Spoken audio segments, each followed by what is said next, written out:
আচ্ছা, আপনার তো আগে একটা মাথায় বড় টিউমার ছিল। হ্যাঁ স্যার। তো এখন আপনি এখন তো টিউমার মোটামুটি একদম প্রায় ছোট হয়ে গেছে, সামান্য একটু আছে। তা হ্যাঁ, কী অবস্থায় ছিল একটু বলুন? আগে স্যার আমরা একটা পুরো মার্বেলের মতো ছিল। খুব কষ্ট হতো, এদিক ওদিক শুতে অসুবিধা হতো।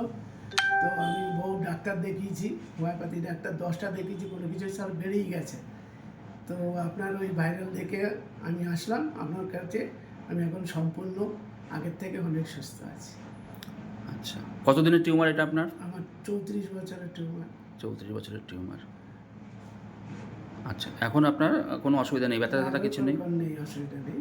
আচ্ছা, সামান্য অল্প একটু আছে স্যার। আচ্ছা। এমনি কোনো অসুবিধা নেই না, এখন? কোনো অসুবিধা নেই। অনেক হোমিওপ্যাথিক ওষুধ খেয়েছেন এর জন্য? হ্যাঁ, 10টা আমি হোমিওপ্যাথি ডাক্তার দেখিয়েছি, কিছুই হয়নি, খালি বেড়েই গেছে। আচ্ছা, ঠিক। এখন আপনি তাহলে ভালো আছেন, তাই তো? হ্যাঁ।